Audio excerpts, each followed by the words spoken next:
So the circuit I'm trying to draw is a series RC circuit. So we've got a resistor of 1K and a capacitor of 1 microfarad. I'm going to connect this to an AC source or a pulsating, say, a square wave. This is the part of the first experiment, and this is a circuit that I'm trying to make, right? So this is the source here. Let it have a square waveform having a maximum voltage 5 volt and minimum voltage minus 5 volt. So it has a peak to peak voltage of 10 volt. And this is the symbol. If it was an AC signal, I would have drawn it like this. Okay, so this is a circuit we are trying to draw. So coming to the simulator, if you Google Fallstadt circuit simulator, this is where you will land. You see a sample circuit and you see some options here. I would suggest you do everything on the full screen version so that the waveforms are more clearly visible to you. So click on the full screen version. Okay, and you see a sample waveform here. Let us start with some of the options that you see on the top. So you've got file.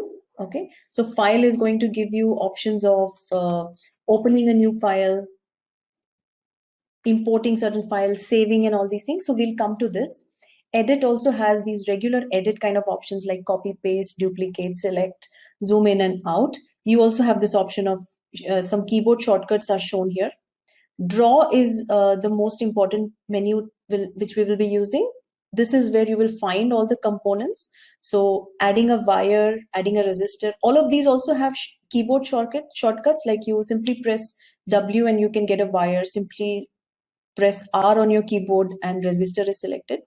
Passive components are those components which cannot supply power to a circuit. They can only store energy or dissipate energy, like resistors, capacitors, or inductors. They are known as passive components. So this is from where you select these passive components. Then every circuit will also have an input or a source, which in a physical lab, this would have been your function generator or a DC power supply. But in an online simulator, this is the tab from which you select different sources. So you've got option of inserting a ground, voltage source. So this is a DC voltage source, 2 terminal. That means it will have a plus and a minus sign also. So minus side, you will have to connect to the remaining part of the circuit. And you also have single terminal options of voltage sources, where the other terminal is by default ground. Okay, so just to show you an example, say if I select a 2 terminal voltage source and I try to draw it, this is how it looks like, right? So it's a 2 terminal device. However, if I was choosing a 1 terminal voltage source, it looks like this. So it is understood that this part is connected to the plus side of 5 volt battery. Okay, and the other side is connected to ground. So this is understood. Typically, we will use, unless we are making an op-amp circuit where there are various connections to the battery, we will usually use the 2 terminal source. Okay, you want to delete it, select, press delete on your keyboard. Then there are some other options like output label, adding LEDs, adding lamps, adding text box. If there is any point from where you want to record observation and you want to record a waveform, you can include a voltmeter node over there, like as if you're placing a voltmeter over there, and different others like ammeter. So these are all measurement related nodes, labels. Then there are some active components like diodes, Zener, transistors. We'll come to this later. Logic gates, some chips, flip-flop, sequential circuits. We'll use them a little later in the course. Okay. So we start with a blank circuit. So you go to circuits, select a blank option, and you've got a blank canvas, right? Now we want to draw that RC circuit. So we select draw, add resistor, click and drag, and you've got a resistor. By default, it's of value 1K, but if you wanted something else, you could just click on it and you could change the value here. right? So K stands for kilo only. So just write 1K. It's okay. You could have also written 1,000. Apply. Okay. Next, I want a capacitor. So draw passive component. Let me add a capacitor. So we had chosen an electrolytic capacitor. So I'm going to choose an electrolytic capacitor like this. Okay. Again, by using the scroll button on my mouse, I can zoom in or out. Next, I want to connect a AC source here. So draw inputs and sources. I'm selecting a 2-terminal alternating voltage source. Something like this. Next, I want to connect a wire. So add wire. Make this connection. So my circuit is now complete. But remember that I wanted a square wave here. This is an AC wave source. So I'm just going to double click. And I see an option to edit this component. So maximum voltage is +5 is fine, but the waveform I want should not be AC. I want a square waveform. So from this drop down, I'll select square. I don't want any DC offset. That means I want the average value over a cycle to be 0. Frequency right now is 40 Hertz. Okay, let me make it 100 Hertz. I don't want any phase offset with respect to 0. I wanted a square wave, so I'm leaving this duty cycle as 50, but depending on the question, you may want to change the duty cycle. So I've selected a square waveform. I'm going to do apply and OK. So now my circuit requirement is complete. The capacitor that I had selected, I need a value of 1 microfarad, right? So I'm going to click on it.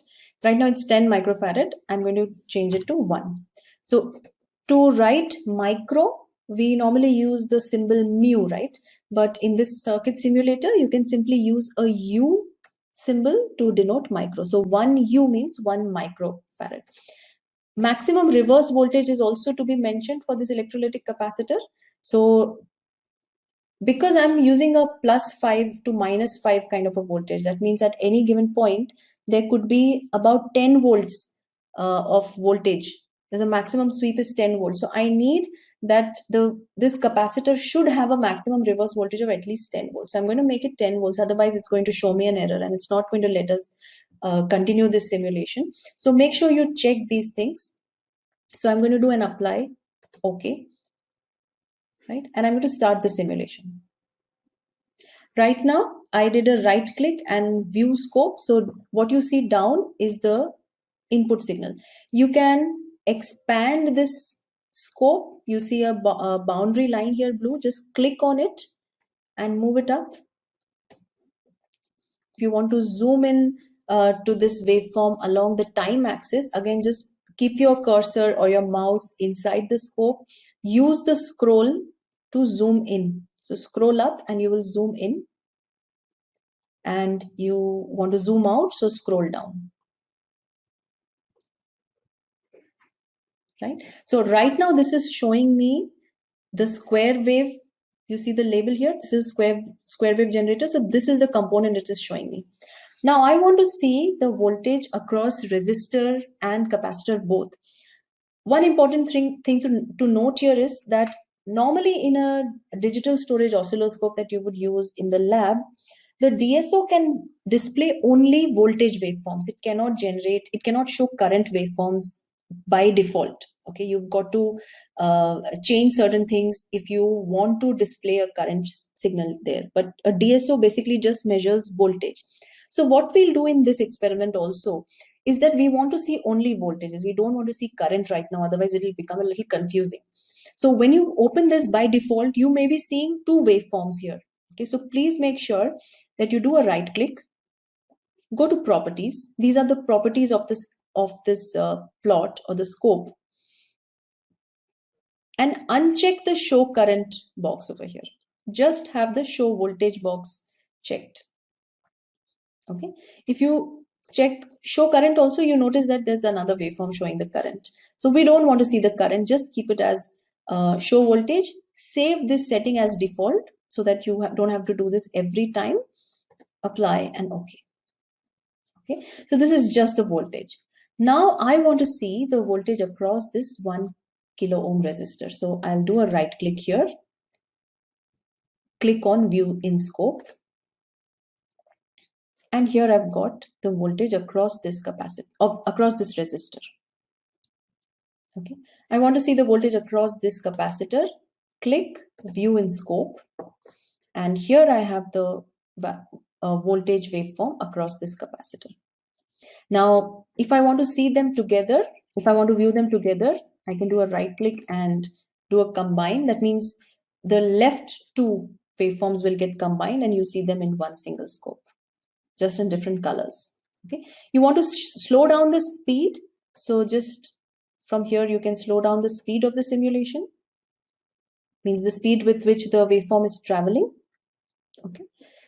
What you see on the circuit here, the yellow dots, they show current, and they keep on changing the direction because, of course, the voltage is changing direction. So the direction of the current keeps on changing every cycle. That speed also can be controlled from here. That is just for demonstration purpose. It doesn't mean anything. You can keep any average thing. And this is not important from lab point of view. But this scope is important from a lab point of view. Now, whenever you are zooming in or zooming out, because you will be required to take readings, right? So if I just remove these scopes and want to just see the voltage across capacitor, so right click and view on scope. I'll slightly increase the simulation speed. Okay. Oftentimes, you may want to zoom into a waveform to get a better reading. So for example, I zoom in a little bit more. It is always good when you want to take a reading, click on run or stop. Okay. And when you see the cursor moving, you can get a value of time. You see over here, you see the value of voltage as well as time, right? On top. So these are your cursor readings. So suppose you want to take a reading at this point, and then you want to take another reading at this point on the curve. And suppose you're trying to find the time constant. That means you need a couple of points. You need initial voltage, final voltage, and some intermediate voltage to fit into that exponential discharge curve and find the time constant. So in such cases, whenever you are zooming in or zooming out of waveforms, please click on reset. Okay, because oftentimes what will happen when you simply zoom in or zoom out, the plot may not automatically update itself, and you may not find a significant change in time. So whenever you are zooming in or zooming out, make sure that you always click reset. So it starts from the beginning at that time scale. And then when you want to take readings, just click stop. It will stop the waveform. You want to continue, then you click this again and it will continue. All right. So for your lab experiments, we want you to take snapshots of these waveforms and also of your circuits. Okay. Now, always remember to save your work. So click on File, click on Save As, and then click on this link. When you click on this link, it will show you an option to download this as a text file. Later, when you're writing your report and you want to regenerate these waveforms, that time you can simply go to File and Open File and just open the text file that you saved. So all the files actually get saved in text format. Okay. Please make sure that you do not copy waveforms and readings from other people. Every group, as I've said earlier, needs to submit just one report with the names of both the students. You may use a TeamViewer remote access. One of your members can use a TeamViewer remote access to work on this project, while the other member actually opens this on their laptop or PC and shares the screen. Okay, so two of you can work together on this. So make sure that the circuit, the values are all correct as mentioned in the manual. So the manual will be shared with you. You will be asked to read the manual carefully for some time. If there are any video lectures corresponding to that particular experiment, you would be asked to view those videos before coming to the lab. And if you have any questions, please feel free to ask the lab instructor or the TAs. There would be an option to ask for help inside your breakout room. And you may also go to the main call and ask your question to the instructor, to the lab instructor. The broad headings of the lab report are already shared. Details regarding the video is also already shared. A template that you could follow will be shared shortly. All right, so please play around for a few days with this Falstad simulator so that you acquaint yourself with all these options, how to zoom in, zoom out, how to use cursor. Another thing was how to view XY plot. So you may have seen in the video that I've shared earlier how a DSO can be used to plot XY plots. That means if I have two signals with respect to time, how do I show graphically the relationship of one signal with respect to another? That means I completely get rid of the time axis, and for every time instant, I have one point in space corresponding to x value and y value. X and y being the two signals. That's what's the XY plot. So you also have an option to do that in this kind of a scenario. So let me give you another example. Let me take a blank circuit. Okay, and let us say I want to plot the XY plot of two sinusoids. Okay, so I'm going to take a two-terminal AC voltage. I'm going to take another two-terminal AC voltage. They are both having the same frequency. They are both having the same voltage, 5 volts. So they are both sinusoids. They are both identical signals, right? Let me just change the value to maybe 10 volts. The other one had a peak value of 5 volts. This I'm making as 10 volts. Okay, I'm going to insert some wires, and I'm interested in viewing the XY plot. Let one signal, one of these inputs be given to the X channel, say of the DSO, and the other signal be given to the Y channel, channel 2 of the DSO. And in that case, how the XY plot between channel 1 and channel 2 would look like. I want to see that in this scenario, right? So here I'm going to use a label, output label. I want to connect a scope probe or a voltmeter. Where do I want it? I want it here.